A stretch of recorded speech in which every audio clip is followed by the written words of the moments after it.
Let's get sweaty.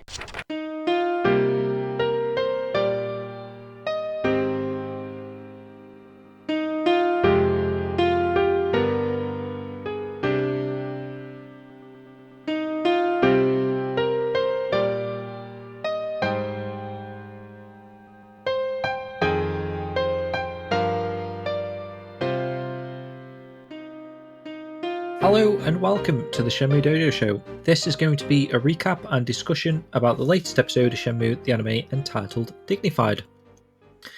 So first things first, I've gone on dictionary.com to find out the definition of dignified.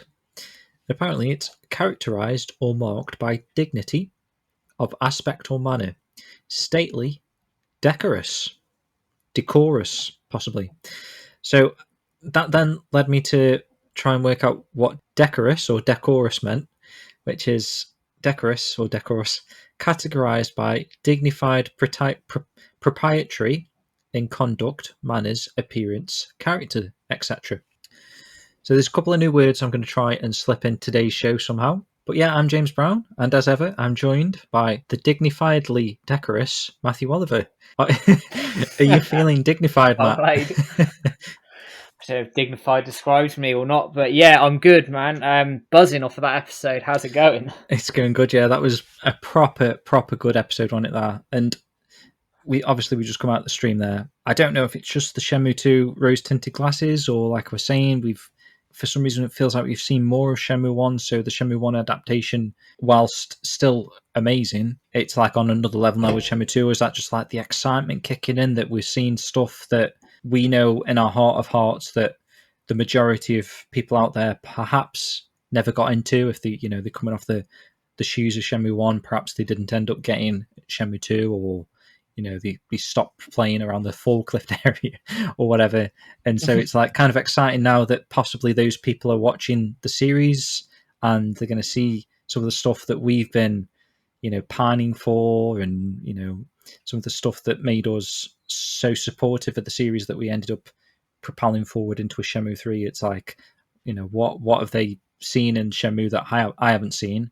Perhaps they might see that now. It's that's the exciting side of things potentially, right? Yeah, I mean, the episode itself is my favourite by a mile. I think they hit the ground running, paced it nicely. Yes, you lose some of the game bits, which I know might bother some people, which is fair enough. I understand it, I get it, and nothing will replace Shenmue 2 as a game for me. But this anime episode, if there's anything to go by going forward, we are in for an absolute treat. The bar has been raised, and it has been raised hugely. Time and time again, it's been raised, hasn't it? You're going through the first 5 episodes, and we're like, the first episode's amazing, second episode's amazing.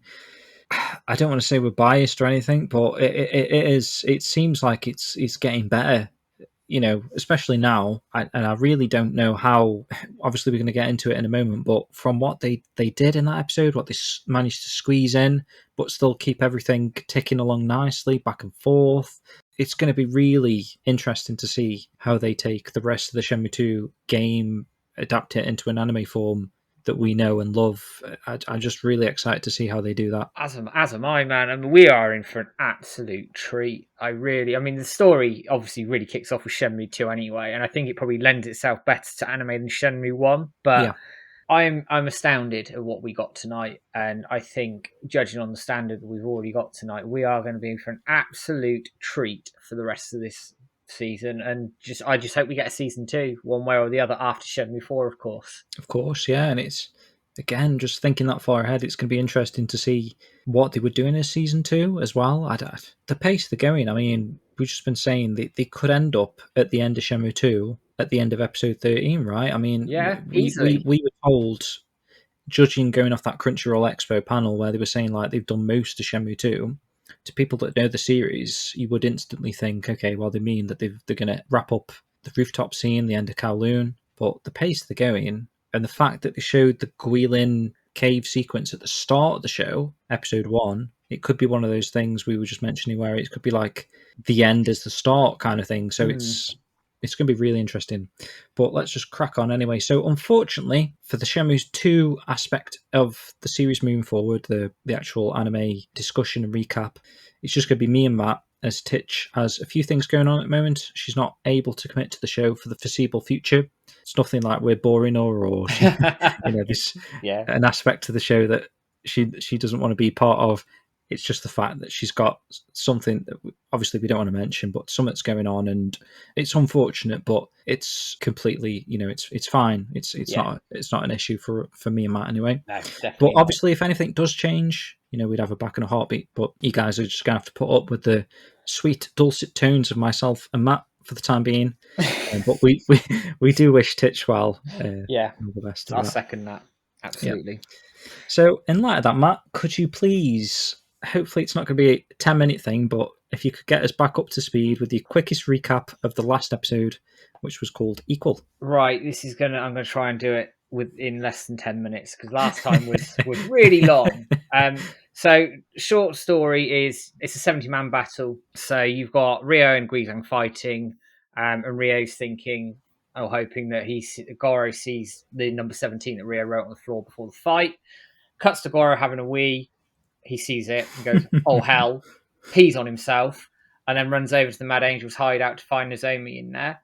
He runs to find Mai to seek help, gets slapped about a few times, and then they go over to the forklifts, Alpha Trading. Mark's there and says, what you doing? It then cuts back to Ryo and Guizhang fighting. I love this. This is like proper English, this, isn't it? Yeah. For anyone out there, it's like, he shows, Mark's like, what are you doing? So Mark goes, what are you doing? And it cuts back to Ryo and Guizhang fighting. And they take each other out with a swallow dive. And Terry sort of sit there smiling. Meanwhile, Mark is talking to Goro and Mai and says, well, I'll help you because neither of you can drive a forklift. Mark then drives the forklift through this metal door of the Mad Angel's hideout, pins them up against the wall. They piss themselves. Nozomi is saved. They're then leaving on the forklift where they see Ryo and Guizhang down, and Goro starts crying over it and is like, I could have helped sooner. Then Ryo and Guizhang spring up and go, ha, it's all a ruse. And there's a little cutscene that plays where they've actually just missed each other with a swallow dive kick. Goro is overjoyed, gets slapped, and then the 70-man battle really sort of kicks off. You're doing a really good job with this, man. It's amusing. And then, so the 70-man battle kicks off. Goro, Nozomi, Mark, and Mai leave on the forklift. Ryo and Guizhang just start tearing the Mad Angels a new one with some of the best fighting we'd seen at this point in the series. Cuts to a scene at the edge of the harbour where Nozomi's like, what are we going to do about Ryo? We need to help them. Mark makes a decision to go back. You then come to the end of the 70-man battle where they're just finishing smashing everybody up. And it's a fight between Terry and Guizhang, which Guizhang wins quite easily. It then cuts to Terry going, wait, you're after Land D? And Ryo goes, yes. It then shows a scene basically where Terry's going, well, we're nothing compared to the Chiyu men. And you get this shot of the yellow heads above Hong Kong, which is a fantastic shot. Cuts to the morning, and Guizhang and Ryo are talking, and Guizhang's like, what are you going to do next? Ryo's like, well, I need to go to Hong Kong. Guizhang says, well, leave it with me. Phone me in a few days. I'll help. And at this point, Ryo's friends call over, and they sort of reunite and say thank yous. It then cuts to a very short scene, Nozomi running towards Ryo, and she sort of overhears this conversation while they're riding back to Debuita, and at that point she sort of realizes, oh hell, like I'm not going to stay in Japan. It makes that decision for her to leave. Ryo goes, what advice do you want? She said, I've made up my mind. It then sort of cuts to Ryo leaving. So he leaves the Hazuki Dojo. Ine-san and Fuka-san sort of see him off. He gets the amulet from Nozomi, who there's a nice shot actually of her crying, just seeing the tears hit the floor as he says, I'll see you again someday. It cuts then to Alpha Trading, where Ryo is resigning, not getting fired. And he says thank you to Mark as well. Mark says, continue on your path, don't let up. Cuts then to Goro and Mai in the scene of them getting married. Very much like the games, they announce it and Ryo's a bit surprised by this. After all of that, it then cuts to Ryo waiting for the boat. Guizhang makes a quip saying, you foolishness knows no bounds, like the games. Mm-hmm. They have a quick chat about going to Hong Kong, and Guizhang says he's going to come with him. Then you have Chai knock down a load of steel sort of girders, like smaller ones. The game one where Guizhang has his quads of steel are no longer there. And his legs cut up and quite nastily injured. Rio successfully takes out Chai with the swallow dive, and then gets on the boat to Hong Kong, leaving Master Chen and Guizhang seeing the boat off, reunited in their father-son relationship. And the last scene is Rio going off on the boat saying, "Landy, I'm coming." Wow, you've done a great job there again, man. I don't know, was that all from memory That again? was all from me last watching it on Tuesday. But yeah, because I was thinking, I watched it earlier actually. I was thinking of these things, these decisions they've made. So, like you say about the girder being changed to like 6 metal bars, it makes more sense actually that Guizhang can kick away a little metal bar. The girder thing, like you say, perhaps a little bit more unbelievable. So they've kind of made these little changes, these little liberties and stuff like that to make things make a bit more sense. Yeah, Not that they yeah. didn't not make sense, but they've made it make even more sense moving forward. Definitely. But just out of interest, have you like tried to pick up a new language or anything? Do you know something? I haven't got the mind for it. I have not got the mind for languages at all. But anime stuff, I'm all right with, it seems. It seems like it, yeah. But yeah. So I've pulled up the latest episode synopsis here. So again, episode 6, Dignified. And this reads, so to unveil the truth behind his father's death, Rio heads to Hong Kong. Rio looking for a person named Li Xiao Tao, but gets his bags taken by the thieves. In the city of Hong Kong, many thugs and thieves walk the streets since everyone is desperate to survive day by day. Rio wanders the city and meets Jiamin Tao. Didn't realise his first name was Tao, actually. No, I didn't. An old man practicing Tai Chi at a park and starts sparring with him. Okay. Sorry for the broken, bloody speaking then. It's awkward text. But yeah, I didn't realise his name was Tao. I mean, I'm assuming he's got no relation to Li Xiao Tao, right? Well, you think not old Tao at Tao Get Store in Shenmue 3? That's true. I didn't think of that. Maybe it's the family of Taos. Yeah, could be. Three generations. You've got, I don't know, Mr. Tao is probably the same age as Janmin, but Brothers. Brothers, yeah. Twin Anyway. brothers, and well, not twins. But yeah, so Matt, as usual, initial impressions on this episode as a whole, without going into too much detail, of course. Going into too much detail, it is my favourite episode of the series so far. The animation quality takes a massive jump, I think partly because a lot of the story content is in Hong Kong, so it sort of leads with it quite nicely. It does power through the first disc of Shenmue. You're 95% way through the first disc of Shenmue 2 by the end. I have no complaints by that because what they've done, the way they've organised things, has been excellently put together, and it did allow some space for things to breathe a little bit. So overall, thoroughly impressed with it. The animation and the artwork is fantastic. 11 out of 10. Nice. Well, you've got to think, haven't you? Like every time they've got 20 minutes essentially to do something. Yeah. And we know these 8 episodes left. So I'm trying to do some quick maths there, but it's the best part of 3 hours, and it's 2 hours 40 minutes, I think. So they know they've got to cover the whole of Shenmue 2 in 2 hours 40 minutes.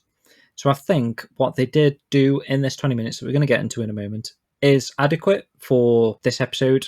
I mean, if anything, it felt like maybe we jumped ahead, but you'll find out when we break it down. I mean, you've probably seen the episode I'm talking, but the way they've structured these, or this particular Shenmue 2 episode, it took me by surprise, I think, because it felt like they'd skipped over certain elements of Shenmue 2 that we appreciate, or you know from the games, but then in doing so they went back and achieved something that I thought they'd skipped over in a different style. So it's pretty cool how they've decided to go about doing this. So Rio's on his journey throughout Hong Kong, but he's still on his journey while things are being resolved elsewhere, or things are gradually moving on, and then he meets back up with that stuff, and it carries on there. So we're going to get into it when we start talking about it, but I like how they've done this back and forth because it keeps us on our toes, for one.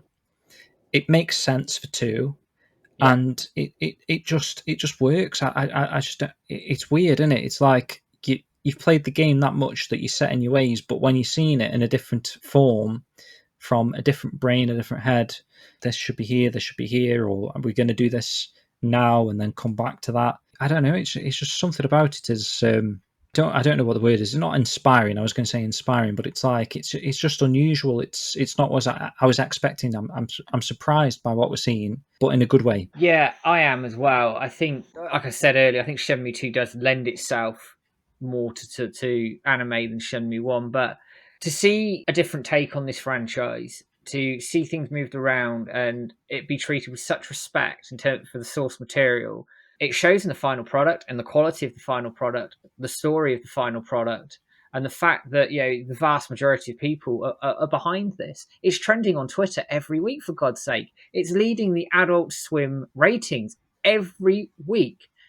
That speaks volumes for it within the community, and also by the sounds of it and the looks of it outside of the community, which is exactly what this anime's job was to get people interested in Shenmue and hopefully to the games. And so far, I think it's doing a stellar job. I'm really impressed. Yeah, and just another point. I mean, we're not condoning this, but obviously we're in chats, we're in groups where people are talking about it, but that they're seeing that the English dub torrent that you can download is like available within hours after it's been aired. So in a sense, that kind of shows like there's a demand as well for people watching that particular aspect of the series. So we're watching it on Crunchyroll, paid subscription, watching it in a Japanese dub, but there's people out there that perhaps aren't in the US, Toonami, Adult Swim or whatever, that want to watch it in the English dub, and it's been made available in some form or capacity that we're not condoning or we're not suggesting go out there and find it, but we're just stating the fact that people are looking for it, which is a positive in itself, really, that it's in that high of demand that it's possible that that's a thing. It only bodes well, I think, also when you consider merchandise and everything else in between it. I think they've been very smart with this in how they've put it all together, and I think every episode's building on the other. And I do think, as a whole, the bar's got better, it's got higher as they've gone along. And as you say, the fact it's ended up on torrent sites now, I don't condone it at all, and I really do think people who are wanting to, I know you can't get the English dub in the UK, for example, so there's probably there's a little exception to it. I still wouldn't necessarily condone it, but I can see why people do it. Yeah. But I would still, I'd highly recommend that people start signing up to Crunchyroll and watching this stuff, because that that's just going to give more momentum to this, and you're not going to miss out. I'll tell you what you're missing out on. You're missing out on a damn good anime and a damn good story. I think we're never ever going to be overly critical on it because they're just doing a stellar job. I just don't think there's a bad word to say about it so far. I think we probably would if there was, and there isn't. So, I mean, there's been odd bits that I think I've called a few little bits and pieces here and there that I was like a bit disappointed by that, but the overall standard is mind blowing. It really is, and I can't wait to actually dive into this episode because again, it is ridiculous how good this episode is. It is ridiculous. I agree, man. So, right, before we get into that, just this episode, we're going to chuck a piece of music in at the start here. So I thought it might be quite fitting to play the opening music to Shenmue 2, obviously in game form. So here it is. It's called Boundless Lands, and it is, of course, from Shenmue 2's OST.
Welcome back. That was Boundless Lands. And you can find that on the Shenmue 1 and 2 sound collection as well.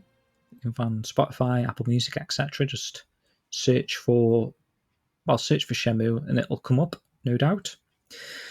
But right, Matt, let's hop into Dignified. Okay, so the opening scene to Dignified is the boat to Hong Kong, of course. So Ryo is on the boat to Hong Kong. He's looking at the photograph of his father and Zhao Ming. And then as he looks out to sea, we've got sort of like a montage of flashbacks. So this is quite cool. So it's like, it kind of is like it is a second season, although it's part of the same season as the Shenmue 1 aspect. It's just cool that they've chosen to this. So you've got your frame around these flashback shots here. And obviously it's like all the important aspects from the first game in anime form. So you've seen young Ryo and his father, you've seen Landy murdering Iwao, you've seen the Chens, Yamagishi-san, Goro and Mai, Charlie, Terry and the Mad Angels, and obviously then Ryo and Guizhang subsequently defeating them. You've got Nozomi with Ryo before he leaves for Hong Kong, and then finally you've got Ryo getting the face cut from Landy, which then leads to Ryo touching his plaster, which is it's quite a cool aspect actually. So it's like it worked as flashbacks for us, but those were like his memories as he was looking at this photograph. He was looking at why he's on this journey, perhaps, and these are the things that have led to obviously Landy giving him his scar, and like that is where the journey began almost. Yeah, very much. So as we're arriving in Hong Kong, we hear the boat horn blaring. This is as Ryo arrives down the boat steps into Hong Kong, so it's like very familiar. Start of Shenmue 2, you've seen Ryo stepping down the steps, and it's got the same sort of pan of the camera from his trainers up to his face. It looks noticeably different somewhat to what we see in the game in terms of like surroundings. There's no welcome sign or Free Stay Lodge. The harbour's much wider. Yeah. We noticed at the time it felt like this could potentially be like they did in the Shenmue 1 aspect of like a real life Yokosuka. This could be a real life Hong Kong. I've never been there, so I don't know. But just how it feels like they've changed a few aspects to certain environments anyway. And then we see shots of bustling streets. We've got tall buildings, men working at the port. And this leads to Ryo saying, so this is Hong Kong, basically. And then it cuts to a flashback of Master Chen telling Ryo that he does not know of Iwanda Zoo's whereabouts, but he can introduce Ryo to someone that might know. Immediately after, and this is like what I was saying, like it's just going full speed ahead. It's not skipping stuff, but it's like it's bringing stuff in already and then going. You'll see what I mean. It'll go back a little bit, but we see Joy speeding towards Ryo on a motorbike, yelling at him to move. After nearly sending him flying, she warns that he needs to look sharp. Joy then realizes that Ryo's a foreigner, softens even more when he says that he knows a little bit of Cantonese. She warns Ryo again that he needs to keep his ass moving or he will get run down, and then warns him about pickpockets, which is leading on to something we know all very well. And then Joy speeds off on her way. So yeah, like I say, it's a little bit different. The scene's happening right here. He's literally just come off the boat. So normally you'd get the little kid and the guy playing the fiddle or whatever. Yeah. Can you spare a dollar or whatever? It's cut all of that out. So it actually has cut out the mother and the daughter as well from the boat. Mm-hmm. Yeah. It's cut out the people trying to scam him a little bit at the start, the Free Stay Lodge, the arm wrestling, and all of that's been cut, and Joy's instantly almost ran him over. I don't know what she's doing right by where the boat is anyway. True. But yeah, so that's where we're at, Matt. So it sort of then picks up, and Ryo's obviously got off the boat and he's walking down a back street near the water, checking over the address of Li Xiaotao. It looks like it's Beverly Hills Wharf or something very similar anyway.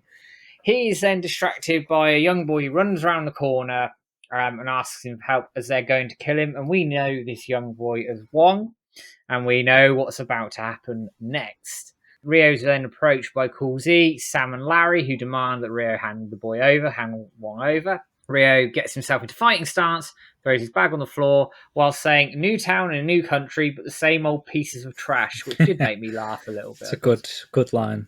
Yeah, it's a good line, and it's very different from Ryo, because in the games he's like, "Right, that's it.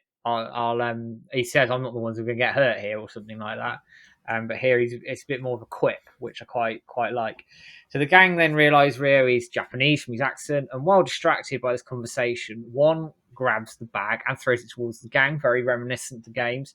And they leg it. Rio chases after them, but he's slowed by falling pile of crates blocking his path. He sort of jumps over them.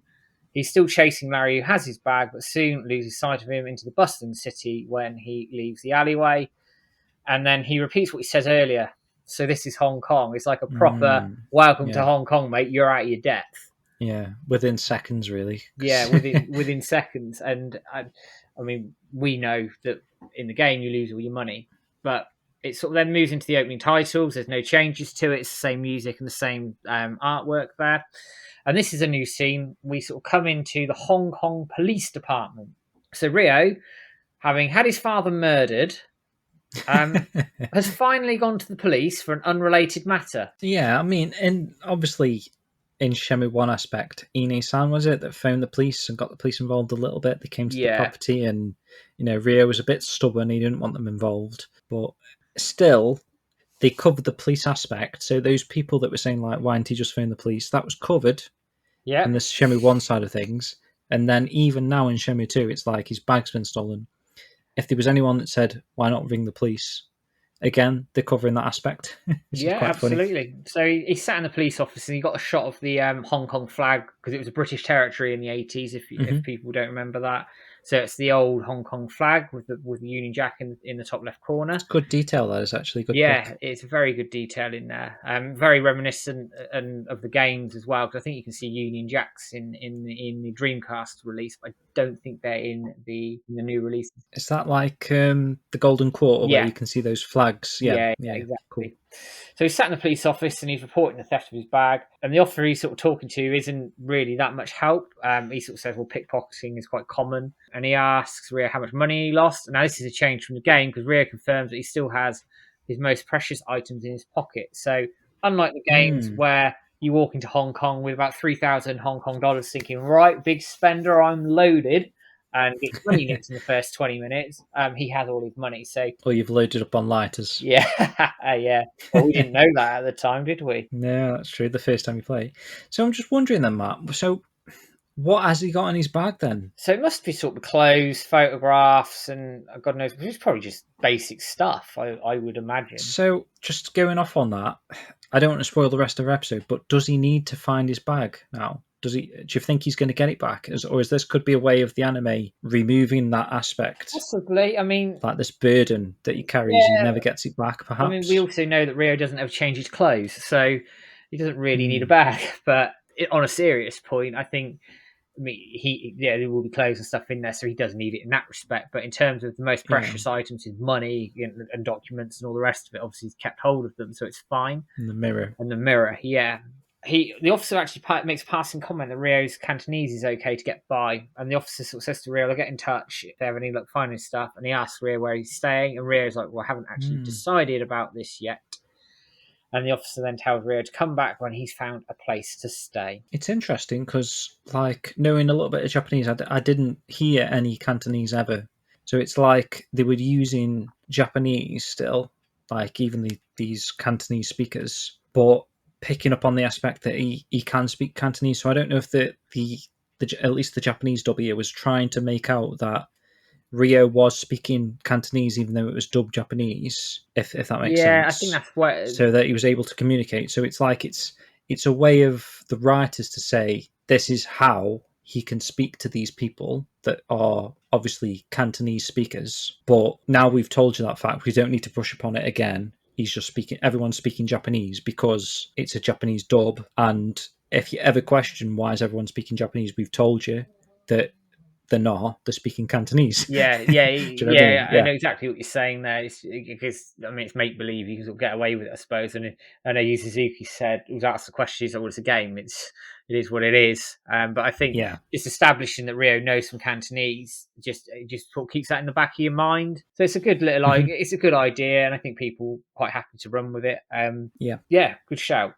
Okay, so we're getting some shots of Hong Kong here. We see shots of hotels, quick succession, showing Rio desperately trying to find somewhere to stay, and the staffers all tell him that they're fully booked. Rio then steps out of one hotel and says he's not having much luck and that Hong Kong is not the most easygoing place.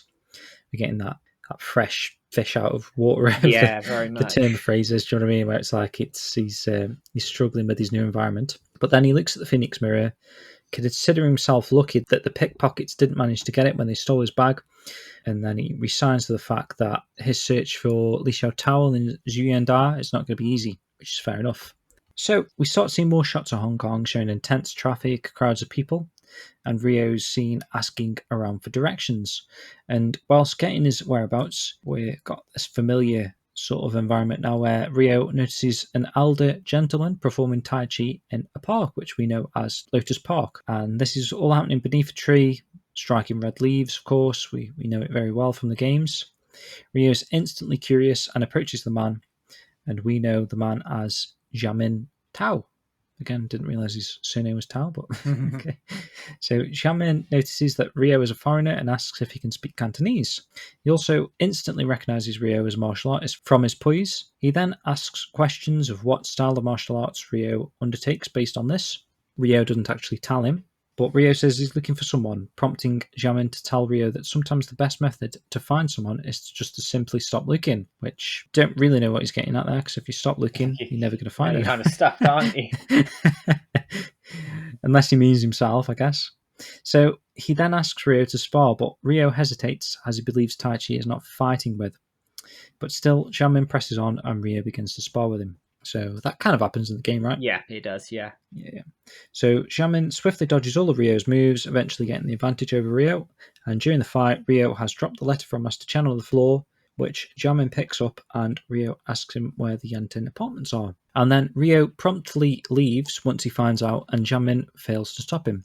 Jamin tells himself that he didn't have a chance to ask what style he uses. Yeah, it's very much spot on to the games. This little section here, isn't it? With a few little additions with the letter and a couple of twists. Yeah, I think in this scene in the game, he finds out he does Hazuki Jiu-Jitsu, right? Yeah, he tells because it's him, the end of the scene that he does that Jiu-Jitsu thing, right?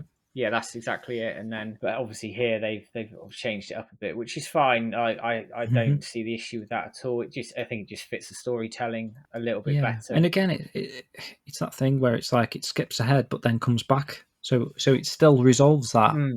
Just later on. Later, yeah. So we then cut to the Yantin apartments, and the exterior looks very reminiscent of the games, although there's a parked car outside the front of it. So obviously it looks like it's off the main road, which is slightly different to the games. The graffiti on the wall very similar, and the sign is the same. Yep. Rio is then stood inside by the mailboxes, trying to work out which apartment is Li Xiao Tao's. And you can see the interior is nigh on one-to-one to the games. Yeah. Like spot on. And a lady called out to him from the stairwell, who we know as Guizhang Li.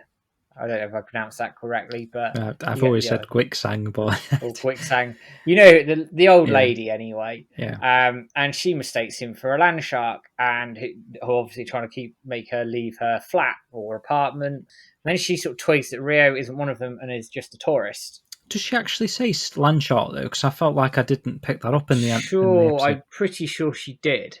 Okay. Fairly certain she called him a land shark, which does make the question. Actually, we might get that later. We might get the land shark bit later, possibly. Yeah. If she did mention that, then that's fair enough. But obviously, I've only just watched it, and I'm trying to read chat. I'm trying to read the subtitles and stuff. I didn't pick up on that at the time. So she says, "Are you a tourist?" And Rio says, "Well, no, I'm actually looking for Li Xiao Tao." And she says that Li Xiao Tao is not somebody that a tourist like Rio can meet. And Rio then asks where they can find him. Again, it's very much Rio's assuming that it's a man who is the martial arts master here. But Li Xiaotao does not live at the Yantin apartments anymore. And she says to Rio to go to the Manmo Temple, which you're sort of cutting out a large section. I say large section. A section of the game where you go up and speak to that bloke at the old address of the apartment. He tries to charge you money if you want to try and get some information.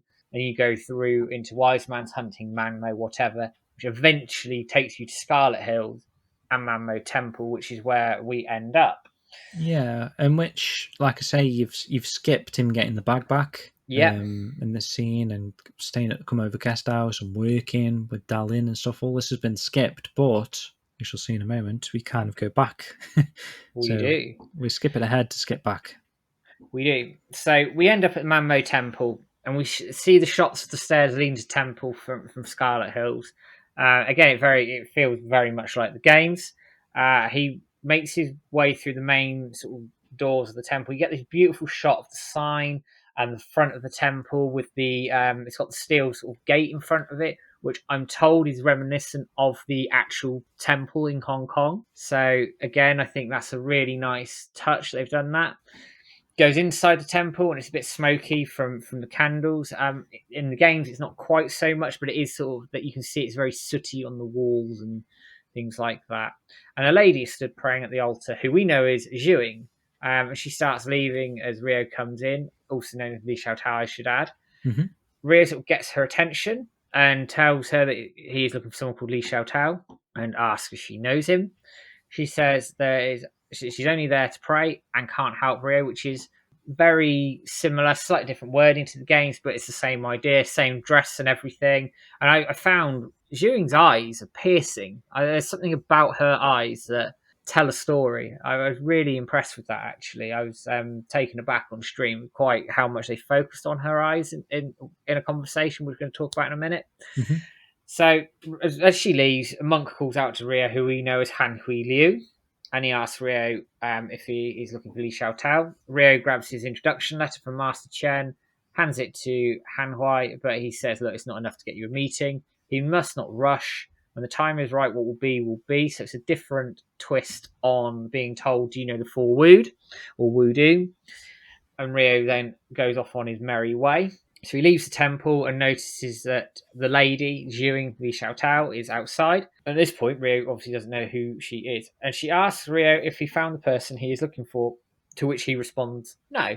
Rio then asks, why are you at the temple? And she says there's a wish that she would like to be granted. And she's been praying at the temple for a long time. This scene's slightly different because it's shot, I believe, at the bottom of the stairs of Scarlet Hills into Wiseman Quarter, whereas here it's in the temple ground. It's the same scene, they've just moved it a little bit, which they've done that a couple of times, haven't they? Yeah, and it's contextually it doesn't really make a difference. Her eyes flash as she senses Rio also has a wish, and Rio asks how she knows this. And she says that he's been so consumed by his desire that he's becoming blind to what stands before him. I love that. Because we know who she is. But Rio is blinded, impatient, and wanting to find out why his father was killed and potentially seek revenge, that his judgment's clouded. It's the first time we've really seen that, actually. And he thinks the master's a man. Yeah, so he's judging a book by its cover, isn't he, essentially? Yeah. And then he sort of, as he continues his search, he's losing sight of what really matters. And this sort of makes Rio touch his plaster, which again I think is quite symbolic, that actually he's like, vengeance, find out truth, without sort of being able to take in the wider world. He's almost got tunnel vision in this, I think. Well, every time they show him touching his plaster, it's like he's thinking of Landy, isn't it? And his father, and so they don't even have to say that, just show him touching his plaster, and you get the context kind of thing there. But they did the scene really well, I think, and the whole interior of the temple looks spot on, possibly even more like the real life Mamo Temple. Yeah, I would say so. Looking at the sort of pictures of it on Google, I'd say it's closer to the real one than the game. But the game was quite an accurate representation. The game's pretty much accurate, yeah, from what I've seen and what I've heard. So spot on. So Rio's back in Lotus Park with Jamin under the striking red tree again, and Jamin tells Rio that he never imagined that Rio would be looking for Master Li Xiaotao. He asks if Rio is in some sort of trouble, to which Rio doesn't respond, but Jamin offers Rio a hint. So he asks Rio to watch him closely, and he performs a blow to the tree, which is this familiar iron palm sort of stuff there, and lots of leaves slowly fall around them. Jamin confirms the move is called the Iron Palm, performed by unleashing your full strength in a single strike by channeling it through your arms and legs. So he asks Rio to practice it by striking the flame tree in front of them, and when Rio has become good enough at the move to cover the ground in leaves, it is only then that Jamin will give him the hint. So this is like them doing the full voodoo without actually... I don't think they've used the word voodoo yet. No, that comes in a moment. So Rio accepts the offer and punches the tree, but he only manages to get one leaf to fall.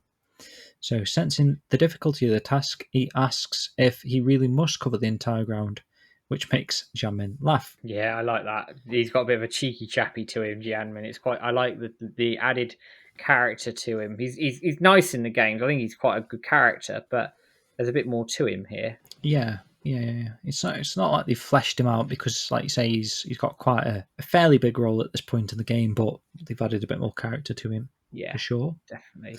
So it's Hong Kong at dusk now, and Joy's riding through the streets on a motorbike, and she spots Wong stood by the side of the road. Which kind of looks a bit like Golden Quarter, I thought, Yeah, from memory.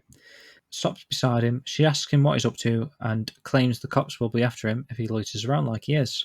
He tells her to shove off, and she asks him why he is acting so pissy. He says that he pulled off a smooth swipe on a mark, which he's meaning Rio, but all of that stuff was worthless junk apparently from his bag. So, like you say, it probably is clothes and stuff. So Joyce says she can't believe that still people in Aberdeen stupid enough to fall for Wong's tricks, but Wong confirms it was a Japanese tourist that he stole from.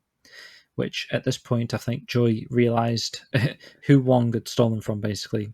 Yeah. Even though I was trying to make the point that the ship had actually come from Japan, so obviously there's going to be more than one Japanese tourist, but we only know the one Japanese tourist that Joy nearly ran over, which was Rio. So we then go into Lotus Park again. So this has been going on sort of while Wong and Joy have been chatting. And do you think it's a different time, or he's still in the park? I think he hasn't left. I think it's insinuated he hasn't left, and he Okay. still can't get more than one leaf to fall. And Jamin sort of sat there smiling and laughing at him. And he asks if there's a trick Rio does to see that he's not guessing. And Jiamin says the key to practice kung fu on top of even more kung fu.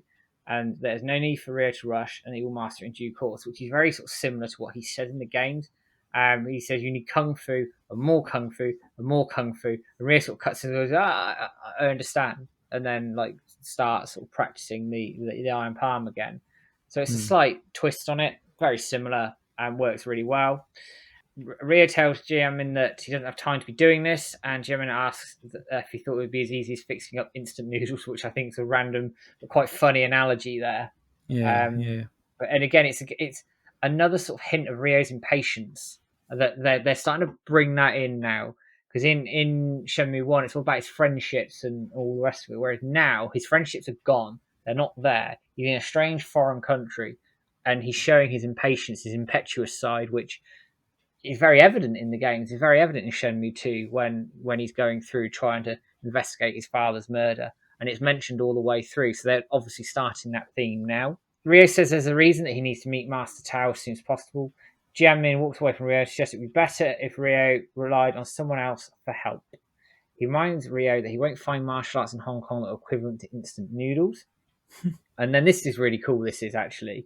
He clenches his fist and closes his eyes, does Rio. And it flashes back to him training with his father, learning the elbow assault. There's a kid, Rio as a kid learning it. Then it cuts to another scene with Rio in his jacket with his father doing the elbow assault. Bit older, yeah. Yeah, and then it inspires him to carry on punching the tree, and which he goes and does. So that he's there again doing iron palm on the tree. It is cool, that is, because it's like, obviously that was a flashback within a flashback, but it's a flashback we've never seen before, not even in the game. So it's like just adding that additional context, extra scenes and stuff like that for fans that know the games inside out. It's like it just adds more, doesn't it? It's those are the type of scenes I really appreciate them covering. Yeah. So we then come to sort of Hong Kong at night, and Rio is passing by the Ling Ling Porridge. It looks like it, although it looks like the location's been moved, I think, to White Dynasty. It didn't feel like Queen Street, because Queen Street in the games has got all the red bricks, sort of British-looking houses, whereas here it looks a bit more run down. It looked a bit more... It just looked like they were just drinking off the side of a wall, didn't it? Rather than a place. Sat at a table. So it's same idea, different location. Yeah. So he's passing by, and two men sat outside get Rio's attention. They haven't seen him before, and we know these men as the Poison Brothers. Rio tries to make a quick getaway, but they keep sort of pressing him, and they say they can tell Rio everything there is to know about Hong Kong. So, led on by this, he asks of a cheap place to stay. One of them says, "How the hell do I know?" So Rio walks off, and they call Rio back, annoyed that he's just asked a question and left, and say he needs to show appreciation and to cough up with some cash. Rio refuses, and they start to attack Rio. And he sort of blocks. He gets his translation book broken actually in one punch, or blocks it, and then like pushes them off in sort of an X block move. and then sort of gets ready into fighting stance. And at this point, Joy speeds through the middle of them, intervening on her bike, very similar again to the games. She breaks the fight up, and the brothers sort of leave, say, "Oh, we'll cut you some slack, let you off the hook today." Joy asks if Rio is having fun goofing around and notices that his bag is missing.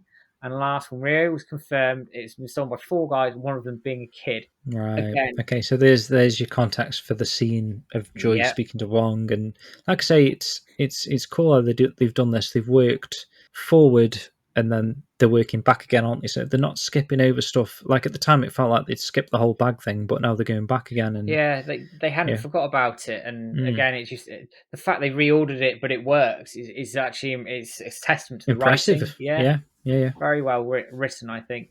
So Joy instantly recognizes who Rio means and suggests that the kid is Wong. And he asks her where Wong might be, and she says she doesn't know. And even if she did, she wouldn't tell him. Rio challenges her, asking why she would cover for a thief.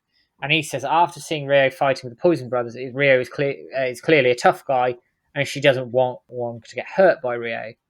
She then sort of cuts into a scene here where she's telling Rio about Wong, that he's an orphan, he's never met his own parents, which actually is contextualized, I think, in some of the character bios in Shenmue 2. And I know Stuart did the big character bio database of Shenmue 2 a few years back, which you need to check out if you haven't done already.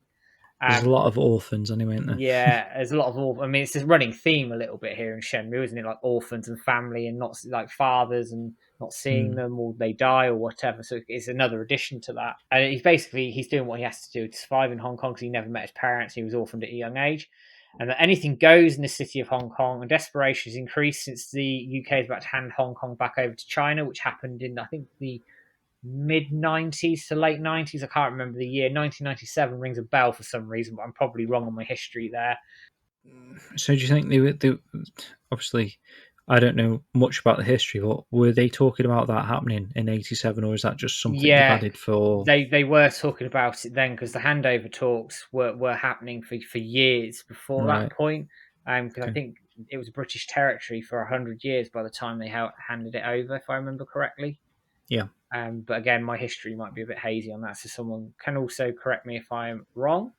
No, it's interesting that they're covering those sort of details and stuff as well. It's because, like I was saying, I, apart from the first episode, I don't know if they've actually touched upon what year the game's set in. No. So at this point, if you're a new viewer, I'm not sure if you're still following that it's set in the 80s. So actually, the Hong Kong aspect of things, it feels a lot more 80s than perhaps the Japan side of things did.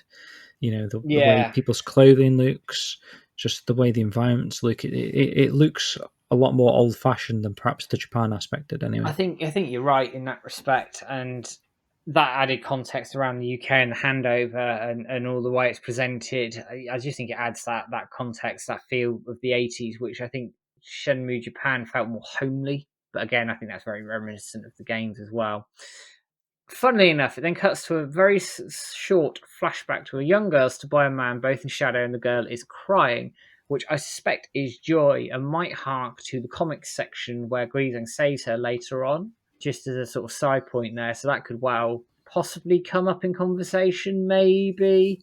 We'll see. I kind of missed the scene, so I didn't really... Why is she crying, did we know? Or... It didn't really say, just she was stood next to a guy and she was crying. So you don't think it was alluding to, like, she's an orphan as well? Well, I don't know if it's necessarily that, or like a difficult relationship with parents, possibly. Yeah. But I think her father works with knows Master Chen, so I think that's quite how they worked it out. But we'll see. It's an interesting point all the same. Joy sort of continues to say, if you get screwed on a raw deal, you just got to accept it as the law of the land. She then suggests that it won't make sense for tourists like Rio, but that's just how it is. Rio accepts the fact that he's a tourist. And as he walks off, Joy asks if he has a place to stay yet. And he says he'll sleep outside if he must. And Joy's like, well, all right, I'll do you a favour, which sort of cuts into the next scene. Yeah, where Joy's offering to help Rio to find a place to stay. So she actually takes him to come over guest house and tells him to mention her name for a discount. So we've got what seemed like they might have overlooked it, may have skipped past it, but they, like I say, they keep going forward and backwards and stuff. So it works really well, actually, that now he's, it's night time outside, so he needs a place to stay. The context we had earlier that he couldn't find anywhere to stay, and now the fact that he's met Joy, Joy can kind of like prompt him to to stay at this place and get a room for the night, which is like very fitting with the game. So Rio thanks Joy for help, goes inside. It's very dark. The receptionist doesn't really acknowledge Rio. He doesn't look spot on like the guy in the come over guest house. I think his name's Ren Dan or something like that from memory, but you can tell it's the same guy. But it's not a 1-to-1, I would say anyway. But he says there's no vacancies, and then Rio mentions Joy's name, and suddenly the man gives in, and a room is suddenly available. So he throws Rio a key, and then Rio makes himself a home in room 203, which again is pretty much a spitting image. I'm finding that the interiors of wherever Rio is are spot on to the games, definitely. and perhaps the exteriors are a bit more true to life. Which works really well. Yeah. So Rio opens the window in the hotel room and looks outside, and Joy's still waiting below, is glad to see that Rio has been sorted with a room. Rio finally remembers to tell Joy his name, and she speeds away. So they could have done that. Oh, I suppose that's like the next day, isn't it, where he goes to work for Dallin, and she says something in Chinese, doesn't she? She says about it, I hope you've dreamt about me or something. Yeah, it's a bit weird, wasn't it? But yeah. They could have done that there, but I don't know if it's at this point or perhaps a little bit later, but I think you mentioned that she's kind of got the hots for him already, you can tell. Yeah, she definitely has. It's quite obvious, and that's then, I think, played on a bit more later on, but we'll get to that point. Yeah, and then we get a really brief scene now. I don't know if this was just to say, like, oh, Shenhua's still a thing, don't forget. But we're back in Guilin, it's Shenhua's house, and Shenhua's actually stood under a tree outside her home looking up at the branches. She's overjoyed that there are new flower buds growing on it.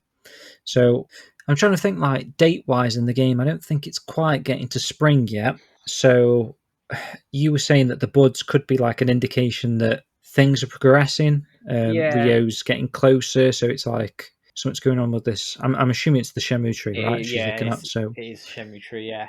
So whether there's something happening there where the closer he gets, the more in bloom the leaves are, I don't know, or it is just time passing. I mean, it's just a fun theory on my part. It would be quite symbolic for it to happen that as Rio gets sort of closer, the tree ends up in full bloom. Because I know Shenmue 3 starts in March. I can't remember the exact date in March. Which is typical, because we're seeing cherry blossoms in bloomish about now. Like I've seen a couple already around where I work. These are a few trees that are pretty much not quite there yet, but getting there anyway. So this then skips from the Shenhua scene back into Lotus Park. Rio's still trying to make the leaves fall from the tree. Jamin appears behind him and is joking that he thought Rio would have quit by now. So Jamin notices that Rio is making progress because more leaves are starting to fall as he punches. And Rio then asks what form of martial arts he's performing, and Jamin confirms that it's Chen-style Tai Chi.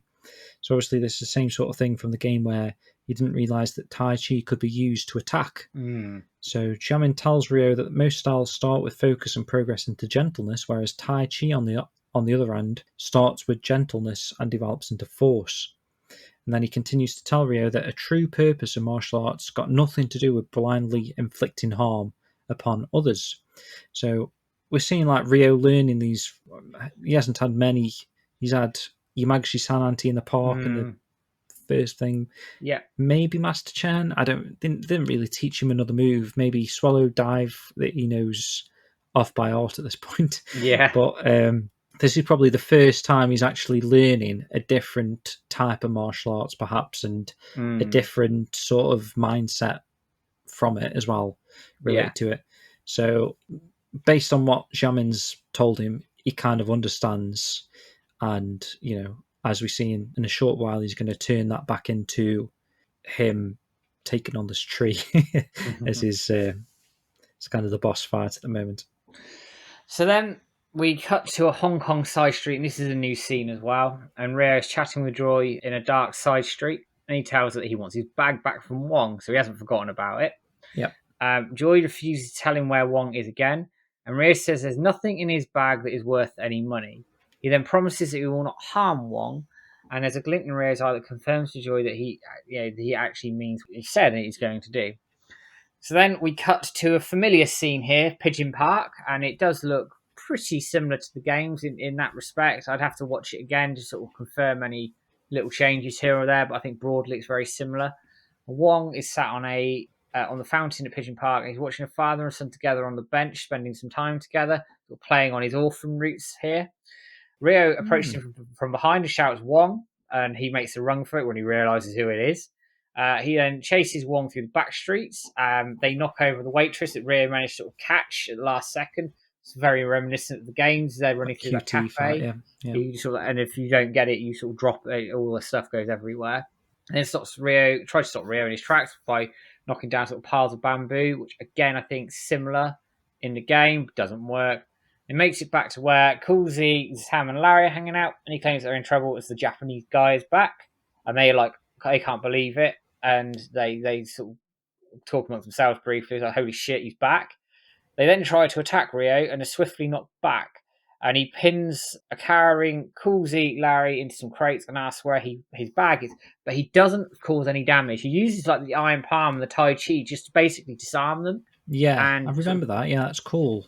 Doesn't actually hit them, does he? No, and they're sort of cowering because obviously Rio clearly is a better fighter than them, but hasn't sort of taken advantage of that. Whereas I do wonder, where as his journey's gone on in the anime, whether if that was at home in Japan, he probably just kicked the shit out of them. Yeah, and in the games he beats them up, and then like grabs one of them by the throat and says, "Now then, where's my bag?" It's different here. Again, it fits really well. One little criticism I have of this, and I think people who've done martial arts will sort of know this. One of the first things you're taught in martial arts is you're not supposed to use it without consideration. It's designed as self-defense rather than to go out beating people up. So Rio's reaction to being told that was a bit of a surprise, but maybe that's because he's on his vengeance thing and sort of almost forgotten one of the virtues of studying martial arts. But just a point I thought it sort of stood out a little bit for me, but it's a minor criticism at best. So yeah, we'll see how they play on it going forward. So you cut then to the houseboats on the water where Wong lives. The first shot, actually, there's Bonanza Brothers' big sort of toy capsules in Wong's boat, which I thought was quite cool. Yeah, that's a proper Sega Easter egg, isn't it? Proper Easter egg there.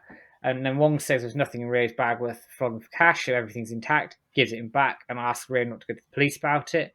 Rio just says he wants his bag back and tells him to be careful who he steals from next time. And that then leads us back to Lotus Park. So back in Lotus Park again, Rio's still determined to get the leaves to fall from the flame tree again. With a heavy blow, he finally manages to make the tree rain with leaves. Luckily, Jamin's there to witness it, but Jamin's always there anyway. So yeah, he doesn't leave. To be expected, doesn't leave that park. So Jamin tells Rio that his diligence in life has given Rio the mastery of a voodoo. So is this the first time we actually hear the word voodoo in this episode? It is, I think yes. It is, right. So obviously in the game, that's your quest, and you go off to try and find the full voodoo to basically meet Shuing. But in this, they're kind of doing it gradually. So we've got the first voodoo called Gon, which is train yourself each and every day without neglect. If Rio can prove his deep understanding and devotion to martial arts, then Master Tao will be prepared to meet with Rio. And as a thanks, Rio confirms to Jamin what type of martial arts he practices, which is Hazuki-style Jiu-Jitsu. It's a unique style created by his father over years of training, and it has been passed down to Rio, which is quite nice, actually. It's like I say, they skipped ahead a little bit. This was obviously in the game, he'd already told Jamin his style, which then led to him talking about the Tai Chi stuff. But yeah, it works well that they've delayed this moment, and we still get that kind of scene, I think, don't we, where Jamin looks a bit surprised he's never heard of it before. But back in the streets of Hong Kong now, we see Joy waiting around the corner for Rio. She says she's heard about what's happened between him and Wong, but she thanks Rio for not hurting him. She's curious as to why Rio's in Hong Kong in the first place if he's not a tourist, and Rio says that he's here to learn the truth. Rio says he refuses to accept the law of the land when given a raw deal, something which Joy says he must do earlier in the episode. At least until he accomplishes his goal, and then it flashes up a shot of Landy, which is insane, isn't it, man? When this flashed up, it was like for a second, if you blink, you miss it. But I mean, you could tell us what's going on in that shot, Matt. he is sat in the castle in Niaowu. Now, whether it's an Easter egg just for us or whether it leads to something more in terms of storytelling for the anime going forward, I have no idea. But I jumped out of my seat seeing that. And it is 1-to-1 with a screenshot of Shenmue 3. It is Yeah, yeah, yeah. 100% in Niaowu. So, Which it begs the wow. question. Like, I was trying to work out if they're showing that there and then, does that mean that that's where Landy is right now? Because it's not a flashback. It's not like a hazy thing. It's like it's there and then, and it's like he's there. So does that mean that the castle, Niao Castle's Landy's base, where he's residing while he's in China? So even though we know he's only just made it to Hong Kong, hence the reason Rio's hot on his tracks, going across to Hong Kong himself. But whilst he's in China or Hong Kong or whatever, is this where he is? I don't know. Well, it's a good point. I mean, he has a helicopter to get around, so I'm sure he's all right in terms of getting from Niaowu to Hong Kong if he Kowloon or needs to. whatever. Yeah, Yeah, yeah, yeah, Kowloon. So, but I do wonder whether it's, like I say, just an Easter egg, a nice little touch to make you jump out your seat as a fan, or whether they are going to sort of start exploring the seeds of Shenmue 3 more. We already know they have because we've seen yeah, Bailu Village and the Shenmue 3 characters, as you said on stream. yeah. Exactly. So, Which then likes the question is, are we going to see Meow Son? Right. well, yeah, and will we see Zimming in that because of the comic, and sort of putting that context together as well, and you're then building the seeds for a second season, hopefully, and it makes absolute sense to go and do it. But that shot, I mean, my reaction on stream, I think probably says it more than anything else. I think, but that was a hell of a shot. What, 1 second, second and Yeah. a half, and it was If gone, yeah. and it was gone. But it was perfect, But it tells a perfect. story, doesn't it? Yeah, If you've played Shenmue 3 to the end, anyway, it tells a story. In that 1 second clip, it's like people that played the games. Obviously, if you're just watching the anime the first time, you've got no context behind this. But if you played the games, it's like, wow. It's like, yeah. just that every time they use a bit of Shenmue 3 source material, like we've seen it early on with Shenmue and By the Village, talking to actual characters that you don't see till Shenmue 3, or it took 15 to 18 years to get to these moments, and the chucking it in with Shenmue 1 stuff, chucking it in with Shenmue 2 stuff. It's just such, it is world building at the end of the day. It's like this culmination of all three games Yeah, harnessed into this adaptation. It's really cool, man. But I mean, if you want to take over from this point, yeah, no, absolutely. So we've sort of cut off of that with Joy being impressed about Rio's determination, and we come into the final scenes during the credits, which is slightly different. I think I have no issue with this. I must be said. I know, sort of reading some comments on the forums before we went live recording, there are some people a bit unsure about it.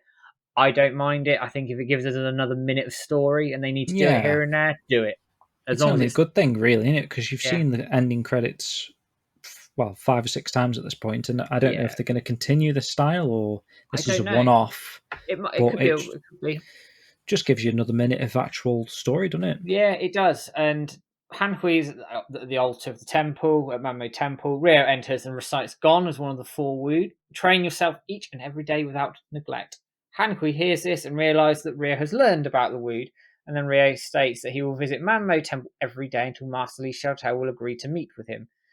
Hanhui asks what Rio wants to achieve in meeting the Master, and he confirms that Tao is the only person who can help him find Yuan Dazu. Hanhui then wonders what Rio wants with Yuan Dazu, and he touches his plaster while telling Hanhui that his father was killed and that Yuan Dazu may know the truth behind his murder. Li Xiaotao interjects at this point and asks Rio if that is truly what his father would have wished for him, very reminiscent of the games, and then observes that Rio will one day be led astray if he continues down the path he's on now. Again, very similar theme to the games and the way they played it there. Rio says he wasn't talking to Tao and that he was talking to Hanhui, but Rio's rudeness irks Hanhui and prompts Li Xiaotao into revealing her identity, that she's the master, or Zhuing is the master, that Rio has been seeking, and Rio is visibly shocked by this information. Obviously, we knew all this, where it was coming from, but Yeah, Rio obviously had no idea. And then you have the final scenes during the credit. You have the aeroplane passing over Hong Kong, which is very reminiscent of a very short cut scene as you go up the steps in Wiseman Quarter.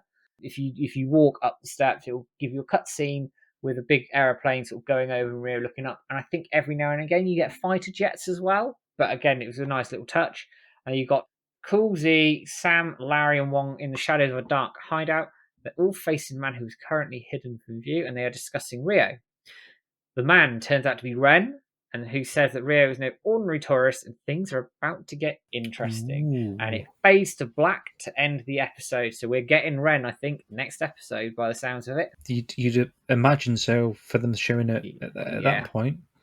Yeah, which is absolutely crazy, really. I mean, like you say, they've squeezed so much in that episode, but they've done it in a way that it doesn't feel like they've rushed it particularly. You know, they've gone about the business in a good way. You know, I keep mentioning it, like how they've skipped ahead and then gone back and revisited things that you thought they may have skipped over but they hadn't. But I mean, seeing Ren at this point, it just makes me think, like, what are we actually going to get next episode? If, you know, they're going to introduce Ren already, unless they're just going to, perhaps they might show things happening with Ren before Rio meets him. Yeah, I don't know. They could easily. I mean, they could easily give Ren a bit more of a backstory, and I think this is where the anime lends itself in that respect to doing things like that.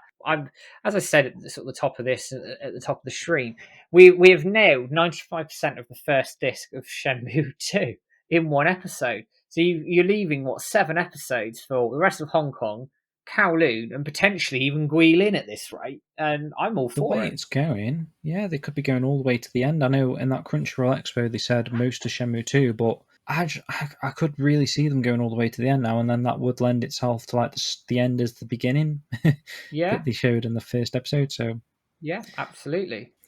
But yeah, cracking stuff, Matt. So before we move into the rest of the show, we're going to have a quick music break now. So if you remember our Christmas show, I actually used this piece as Matt's quiz timer amongst the Who Wants to Be a Millionaire music too. So that was good fun, actually. Might need to do like a big bump anime quiz at the end of the show run, perhaps. Christ. If you prefer for that. But yeah, so that piece of music I'm mentioning is called Chase Wong.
Welcome back. So that was Chase Wong from Shenmue 2's OST.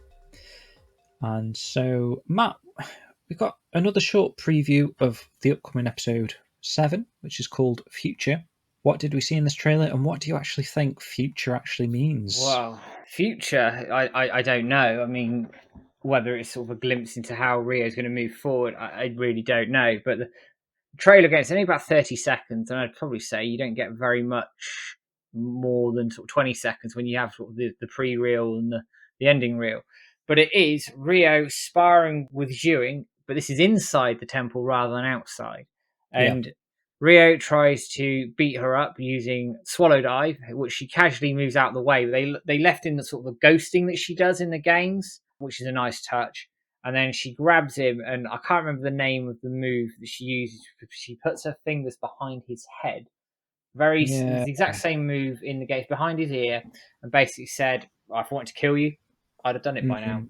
I forget what it's called, but it's like something like Yan Shu thingy. It's like a the point in the body, isn't it? But it's 1-to-1 with the game, really, other than a bit of Swallow Dive randomly, which they obviously quite like. And he announces that he's using the Swallow Dive. I do think it's being overdone a little bit, but that's just a minor thing. And the rest of it's pretty much 1-to-1 to the game. But it's obviously we knew we were gonna get that anyway. But they're obviously going to open the episode with that, and then where we go from there, who knows? It's going to be an interesting one. I mean, think about the title. So episode titles so far, they've all kind of had a reason to be titled that. I mean, maybe not so much Daybreak. I still don't really. I'm not sure unless I missed something obvious about that one. I can't really think what Daybreak was about.